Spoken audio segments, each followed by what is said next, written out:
Welcome to Fairlane Meadow. Today we're going to talk about your dishwasher and the how-tos. Sometimes we have issues with the dishwasher and we just want to help you along with that. Some things to be noted: if you don't use your dishwasher actively, you still need to run it once a week empty. Otherwise it could potentially break the next time you did decide to use it. Another thing to be noted: we do not use dish soap in our dishwashers. This will break your dishwasher.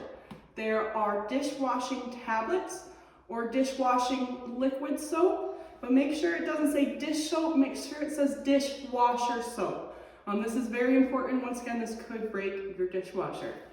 Another thing to note is the drain in your garbage disposal is connected to the drain with your dishwasher. If your garbage disposal has scraps of food and is clogged, your dishwasher will not work, it will back up, and it can potentially leak out. So make sure before you run your dishwasher, your sink is cleared, and especially your garbage disposal is cleared. Other than that, everything works great. All you gotta do is hit your start button. It'll have some different options here.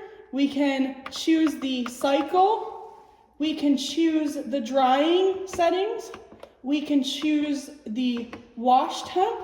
We can even do a cleaning cycle while it's empty. Make sure you do this every once in a while to keep your dishwasher clean. But once we're ready, go ahead and hit start and your dishwasher will work. If you have any issues or leaks, please contact the office as soon as possible. 313-336-5995, or you can log in your residential portal and put a work request in online. Have a great day.